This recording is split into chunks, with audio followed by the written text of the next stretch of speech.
వైకుంఠం దివ్యప్రకాశంతో నిండిపోయిన సమయంలో అనంతశేషుడిపై విష్ణుమూర్తి పరమశాంతిగా విరాజిల్లుతూ విశ్రమిస్తున్నారు.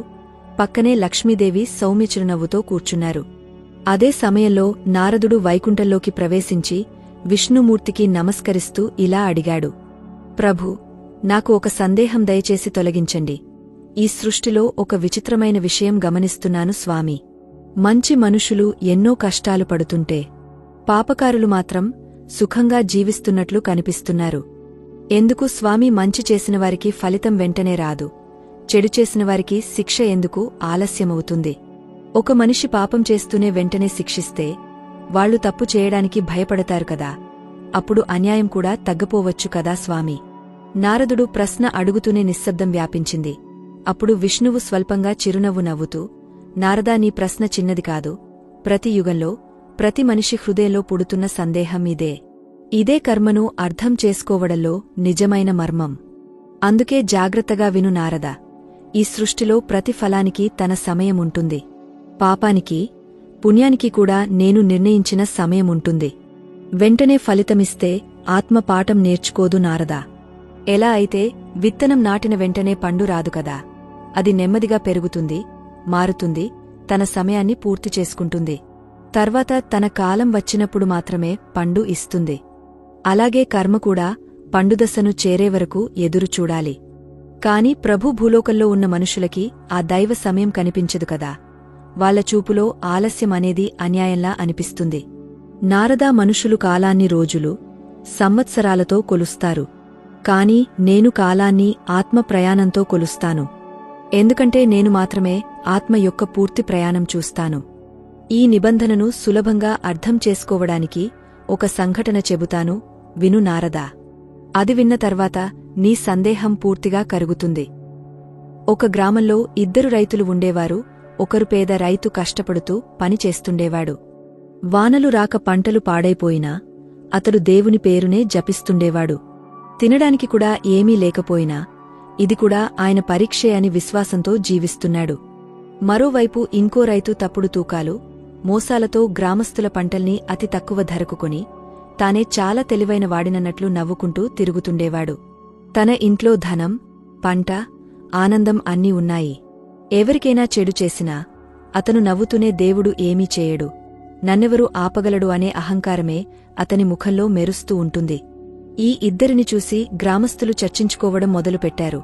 చూసారా, దేవుడు న్యాయం ఎలా ఉందో మంచివాడిని కష్టాల్లో పెట్టి చెడ్డవాణ్ణి మాత్రం రాజులా తిరగనిస్తున్నాడు.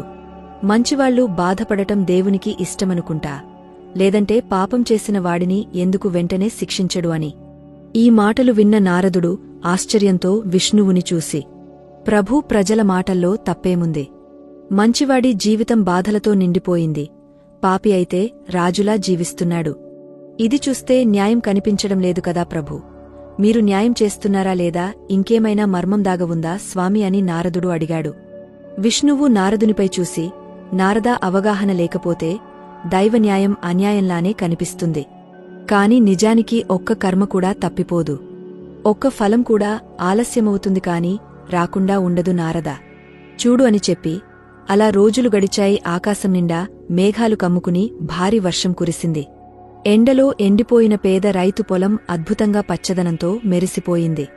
కొన్ని నెలలు తిరగకముందే అతడే గ్రామంలో అత్యధిక పంట కోశాడు. ఆనందంతో దేవాలయానికి వెళ్లి చేతులు జోడించి నిలబడ్డాడు.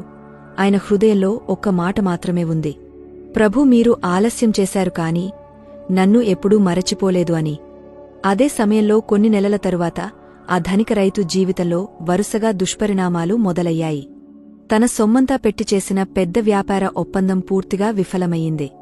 ఇతరులను ఎలా మోసం చేశాడో అదే విధంగా తన స్నేహితులే అతన్ని మోసం చేశారు. ఒక రాత్రి ఒంటరిగా కూర్చుని కన్నీరుతో అన్నాడు, ఇది నా చేతులతో చేసిన తప్పుల ఫలమే అని. ఈ దృశ్యాలు చూసి నారదుడు మరింత ఆశ్చర్యపోయాడు. స్వామి, ఇప్పుడైనా మీ న్యాయం అర్థం చేసుకునేలా చెప్పండి అని నమ్రంగా అడిగాడు. విష్ణువు మృదు స్వరంతో చెప్పారు, నారదా, ఇప్పుడు స్పష్టంగా చెప్తాను విను. కర్మ ఎప్పుడూ తప్పదు, కాని అది ఫలించే సమయం ఆత్మసిద్ధతపై ఆధారపడి ఉంటుంది. ఎందుకంటే మొదటి రైతు ఈ జన్మలో మంచివాడే కావొచ్చు, అతను నిజాయితీగా జీవిస్తున్నాడు, భక్తిగా కూడా ఉన్నాడు. కాని గత జన్మలో అతను ధనవంతుడిగా చాలా గర్వంతో అన్యాయాలు చేశాడు. ఆ పాపం విత్తనాలే ఈ జన్మలో బాధలుగా మొలకెత్తాయి.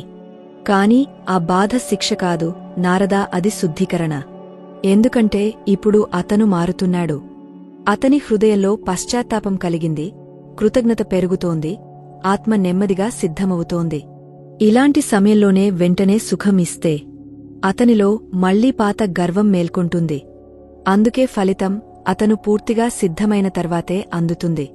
విష్ణువు నారదుని చూసి మరో రైతు గురించి వివరించడం ప్రారంభించారు. అలాగే రెండవ రైతు ఈ జన్మలో చెడుగా ప్రవర్తిస్తున్నాడు, మోసం చేస్తున్నాడు, ఇతరులను బాధపెడుతున్నాడు. కాని నారదా, గత జన్మలో అతను చేసిన సేవలు, చేసిన మంచి పనులు అనేకమందికి మేలు చేశాయి. ఆ పుణ్యబలమే ఈ జన్మలో అతనికి సుఖంగా కనిపించే జీవితాన్ని, డబ్బు, ఆనందాన్ని ఇస్తోంది. కాని అతను ఇదంతా చూసుకొని గర్వంగా ప్రవర్తిస్తున్నాడు. కాని ఆ గతజన్మ పుణ్యం పూర్తయ్యే వరకు పాపం ఫలించడం ప్రారంభం కాదు. అదే కర్మధర్మం. ఇప్పుడు చూడు, నేను అతన్ని వెంటనే శిక్షిస్తే అతను భయంతో మారిపోయేవాడు. కాని భయం ఇచ్చే మార్పు తాత్కాలికం. అయితే ఇప్పుడు తనకి వచ్చిన బాధల వల్ల అతను ఆలోచించడం ప్రారంభించాడు, ఎక్కడ తప్పు చేశాడో తెలుసుకుంటున్నాడు, అవగాహనతో మారుతున్నాడు. అలాంటి అవగాహనతో వచ్చే మార్పు శాశ్వతం. విష్ణువు మాటలు విన్న నారదుడు మౌనంగా తల వంచి నిలబడ్డాడు. ప్రభూ, ఇప్పుడు దైవన్యాయం ఎంత లోతైనదో నాకు అర్థమవుతుంది. అంటే ప్రభు, ప్రజలకు మీరెందుకు ఆలస్యం చేస్తున్నట్టు కనిపిస్తారో అది కూడా మీ కరుణలో భాగమేనా అని నారదుడు నమ్రంగా అడిగాడు. అవును నారదా, నేను ఎప్పుడూ ఆలస్యం చేయను. నేను చేసే ప్రతి పని ఖచ్చితమైన సమయానికే జరుగుతుంది. ఎందుకంటే ప్రతి కర్మకు ఒక సరియైన క్షణం ఉంటుంది. మనుషుల దృష్టికి అది ఆలస్యంలా కనిపిస్తుంది. కాని నా దృష్టిలో అది సమయ సమన్వయం. కాబట్టి నారదా, కర్మఫలాలు ఆలస్యం అవ్వడానికి కొన్ని ముఖ్యమైన కారణాలు. ఆత్మ సిద్ధం కాకపోవడం అంటే ఆత్మ ఇంకా పక్వత పొందకపోతే నేను ఫలం ఇవ్వలేను. ఎందుకంటే సుఖం వచ్చినా, శిక్ష వచ్చినా ఆత్మ మార్పు స్వీకరించే స్థితిలో లేకపోతే అది వృథా అవుతుంది. ఎందుకంటే సుఖం త్వరగా వస్తే అది అహంకారంగా మారుతుంది, బాధ త్వరగా వస్తే అది తిరుగుబాటుగా మారుతుంది. అందుకే మొదట ఆత్మను అర్థం చేసుకునే స్థితికి తీసుకురావాలి. అనుభవమిచ్చి మార్పు రాకపోతే అది ప్రయోజనం లేనిదే అవుతుంది. అందుకే ముందుగా బోధ అవసరం, తర్వాతే ఫలితం. అలాగే మరో కారణం కాల సమన్వయం. ఎందుకంటే ఒకరి కర్మ ఫలం ఒక్కరి విషయం కాదు, అది అనేకమందితో అనుసంధానంగా ఉంటుంది. ఎందుకంటే ఒక్కరి శిక్ష ఇంకొకరి పరీక్షగా మారుతుంది, ఒక్కరి బోధ ఇంకొకరి కర్మ నివృత్తికి మార్గం వేస్తుంది. అందుకే అందరి కర్మలు సరైన స్థానంలోకి వచ్చే వరకు ఏ ఫలితమూ పుట్టదు. ఎందుకంటే అందరి పరిస్థితులు, అందరి నిర్ణయాలు, సంబంధాలు ఇవి అన్నీ గత జన్మ రుణబంధాల వల్లే అనుసంధానమై ఉంటాయి. ఒకరికి కర్మ ఫలం వెంటనే వస్తే ఆ ఫలం తగలాల్సిన వాళ్లు అంటే తల్లిదండ్రులు, పిల్లలు, భాగస్వామి, స్నేహితులు ఇంకా తమ పూర్వజన్మ రుణబంధాల్ని సరిచేయకుండా ఉంటే ఆ రుణాలు సరికాకుండా ఒకరికే ఫలం ఇవ్వడం అసంపూర్ణ న్యాయం అవుతుంది. అందుకే నారదా, వాళ్లంతా తమ తమ కర్మల పరిధిలో సరైన స్థానంలోకి రాగానే ఒక్కసారిగా ఫలం పుడుతుంది. అలాగే ఒకరి కర్మ ఫలితం మరొకరికి తగలడం అన్యాయం కాదు నారదా, అది గత జన్మల్లో వాళ్లు ఒకరికొకరు సృష్టించుకున్న రుణబంధం. మనుషుల దృష్టిలో ఇది ఆలస్యం, అన్యాయంలా కనిపించిన నా దృష్టిలో ఇది దైవ సమన్వయం. ఎందుకంటే కాలం దైవంచేత సృష్టించబడిన క్రమం మాత్రమే.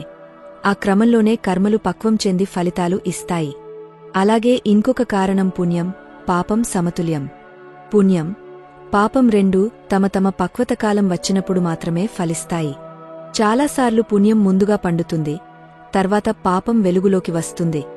ఎందుకంటే మనిషి జీవితంలోనైనా గత జన్మలో చేసిన పుణ్యం పూర్తిగా పండిపోయే వరకు అతను ఈ జన్మలో చేసిన పాపం రూపం చూపించదు.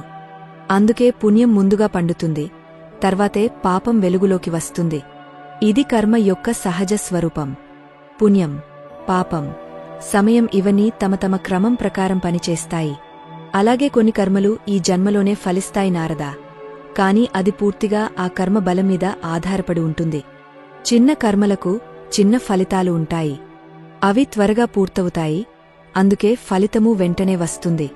కాని పెద్ద కర్మలకు అనుసంధానాలు ఎక్కువ. సమతుల్యం ఏర్పడేంతవరకు సమయం కావాలి.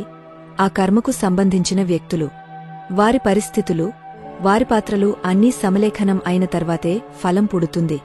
కర్మ ఎంత పెద్దదో ఫలం అంత నెమ్మదిగా కాని ఖచ్చితంగా వస్తుంది. అదంతా విని విష్ణువు నారదుని వైపు ప్రేమగా చూసి మృదుస్వరంతో, నారదా, దేవుడి పని శిక్షించడం కాదు, దేవుడి పని మార్పు తీసుకురావడం. ఆత్మ మేల్కొలవడానికి సమయం కావాలి. అది అర్థం చేసుకునే స్థితికి చేరే వరకు నేను సమయాన్ని ఉపయోగిస్తాను.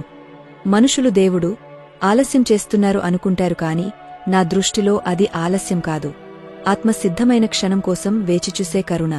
ఎందుకంటే జీవితంలో ప్రతి అనుభవం పాపమైన, పుణ్యమైన అది ఆత్మకు బోధించే పాఠమే. దానిని అర్థం చేసుకున్నవారికి బాధ కూడా ఆశీర్వాదమే అవుతుంది. విష్ణువు మాటలు విన్న నారదుడు గాఢభక్తితో నమస్కరించాడు. స్వామి, ఇప్పుడు నాకు స్పష్టమైంది. మీరు ఆలస్యం చేస్తున్నట్టు అనిపించినా మీరు ఎప్పుడూ మమ్మల్ని మరచిపోరు. అతని మాటలతో వైకుంఠం మొత్తం ఓ పవిత్ర నిశ్శబ్దంతో నిండిపోయింది కాని అది బోధతో నిండిన నిశ్శబ్దం. అలా ఆ దివ్య సంభాషణ మౌనంగా ముగిసింది. మనం కూడా ఈ సత్యాన్ని ఎల్లప్పుడూ గుర్తుంచుకోవాలి. దైవన్యాయం ఎప్పుడూ మౌనంగా పనిచేస్తుంది. అది మనుషుల గడియారాన్ని కాదు, ఆత్మ గడియారాన్ని అనుసరిస్తుంది. శిక్షించడం దేవుని ధర్మం కాదు, ఆత్మను శుద్ధి చేయడం, ఆత్మను మేల్కొలపడమే ఆయన నిజమైన కార్యం. ఆ శుద్ధిలోనే ఆయన అసలు కరుణ దాగ ఉంటుంది. ఇలాంటి ఆధ్యాత్మిక, స్ఫూర్తిదాయక విషయాల కోసం మా ఛానల్ని సబ్స్క్రైబ్ చేయండి. వీడియో నచ్చితే లైక్ చేయండి, షేర్ చేయండి, మీ అభిప్రాయాన్ని కామెంట్ రూపంలో తెలియజేయండి. ధన్యవాదాలు. నమస్తే.